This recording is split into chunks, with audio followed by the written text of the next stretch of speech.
Hey! First of all, I'm sorry for the delay on the video. I was trying to maintain a schedule for a video every Monday, but the video didn't end up as I expected. I made a full video on Peter Jackson's King Kong, the official game of the movie Gamers Edition. But the PC port is extremely crap and not even in a funny way. So I asked on our Discord, link in the description, and decided that making something different would be the better choice. So here we are. Spider-Man's my favorite superhero ever. It's the only Marvel movies I still watch, the only comics I still read, and the only man I still dream about. Besides your mom, of course. And honestly, I think that this is one of the most underrated games of its time. I remember playing this so much as a kid and I was wondering how this game holds up today. If you're new here, try not to take this too seriously. I usually talk about games completely blinded by nostalgia. So Spider-Man, not to be confused with Spider-Man, Spider-Man or Spider-Man, is a PS1 game developed by Neversoft in the same engine that they made Tony Hawk's Pro Skater. And that says a lot. Right out of the bat, you get one of my favorite start screens and menus here. Just listen to this.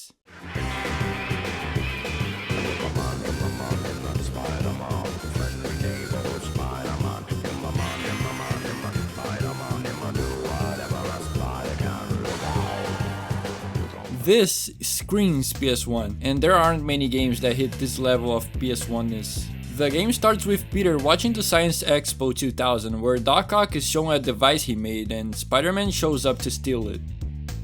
Last time I checked, I was Spider-Man. I know, right?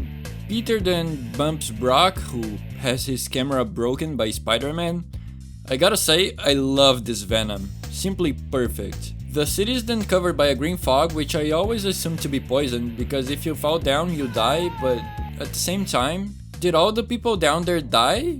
And if so, how can you fight Venom in this alley?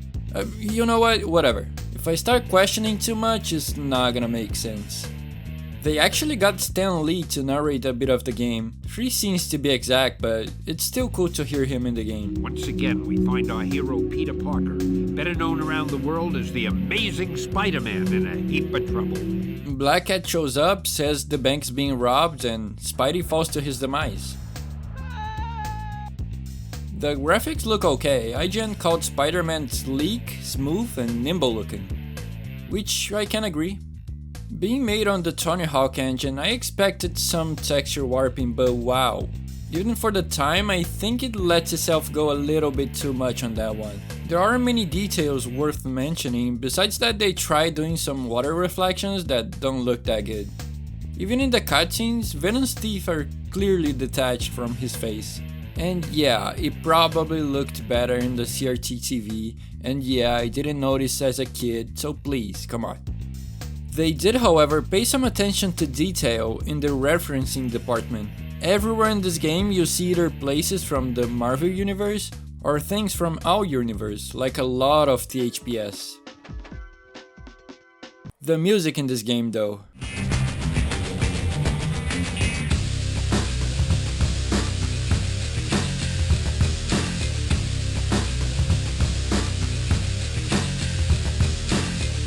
I love it, they definitely nailed the entire audio department in this game. You probably already know the I'm already at full health line, and Venom in this game is probably my favorite Venom in any type of media besides comics. We hate Jameson. You bonehead. We're not going to see Jameson. We're going to use his computer database. Ooh, are we gonna surf the web? Let's just go. They also got some pretty hard-hitting nostalgic sound effects in this one. And this is something that I'm not sure if it's just nostalgia or if it's actually a 2000s feel to it, if you know what I mean. I know there are sounds that are only considered good sometimes because of the nostalgia everyone has for them, but I'm pretty sure there are actually good and bad sound effects, right? Oh, the music though, I mean, come on.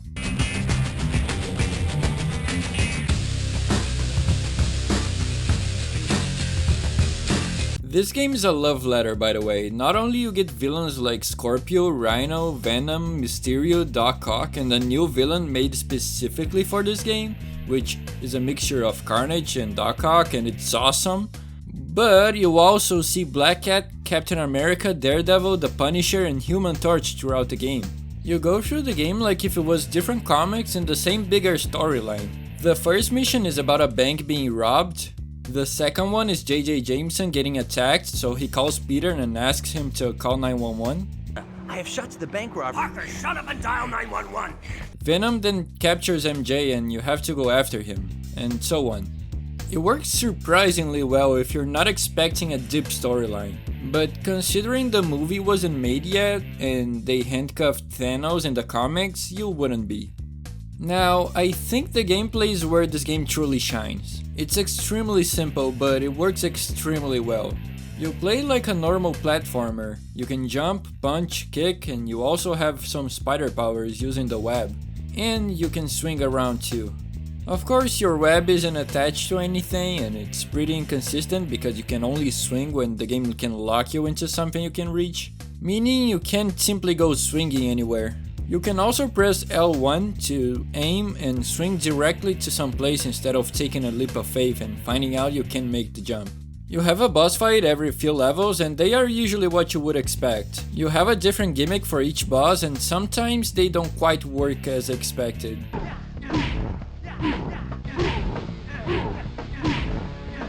Throughout the game you can also fight things like the Spidey armor, fire webs, and a lot of collectibles. And talking about collectibles, this game makes sure you can play it again and again and again. You can find different comics hidden throughout the game, you can unlock many different costumes with different abilities. Spider-Man gets mad if you swear on the cheat screen.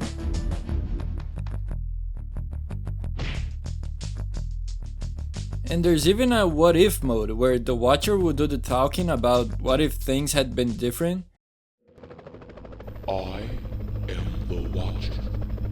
You already know the outcome of Spider-Man's battle with Dr. Octopus, Carnage, and the symbiotes. But what if? What if this time, in this time stream, some of the events unfolded differently? And things will actually change throughout the game, like Spider-Man dancing on the bank.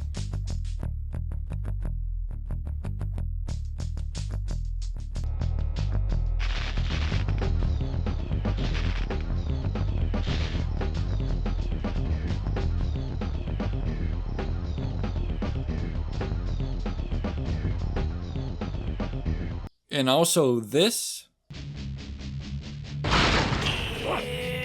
Johnny! It is truly great, and if you never tried it, go do it. By the end of the game you fight Doc Ock, Carnage, and then they become Monster Ock, which is an interesting name. Which is a villain made for this game and it's truly frightening. Whoa! What the... Is that Rock? If you played this part as a kid, I bet you remember it, because I was about to piss myself trying to outrun this thing, and it's actually nerve-wracking. This is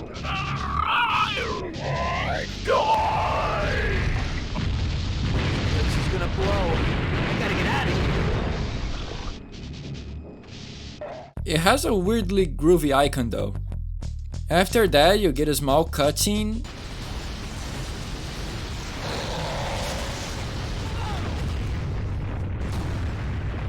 And then everything was good once again. Hey, Spidey, can you get us Captain America's autograph? Oh, brother. Overall, I love this game. Yeah, a lot of people remember it and a lot of people love it, but it's been basically forgotten, and noticing none of my friends even remember which game I was talking about definitely made me a bit sad inside. It is definitely a game that you can see the care that has been put into it, and honestly, I hope more people try it out. And come on, even if you already played it, it wouldn't hurt to play again, right? But anyway, sorry again about the delay on this one. I really wasn't expecting the other game to screw me like that, but I really wasn't happy with how things were going. So I thought it was better to give you a video of something I'm genuinely proud of than something I didn't care enough to finish. And of course, a thank you to our new members. Wait a second. Okay, you're doing it on purpose, right? Panzerfaust Kämpfer Wagon? Hey, that wasn't that bad. Rodrigo Mireles, G35 Phil, Mudweller21, Xavier Jimenez, Michael O'Neill, Hector Valdivia, Bombarder Northwest, and Blackened M81. Becoming a member truly helps me a lot, and I'll try to always give you an early look of the video before it's out for everyone. It's the least I can do. Oh, and don't forget to leave a like. It helps this reach out to more people that might like the content, so that way I can make more videos in the future. But yeah, enough taking your time. If you're still here, thank you so much for listening, and I'll see you in the next one. Take care.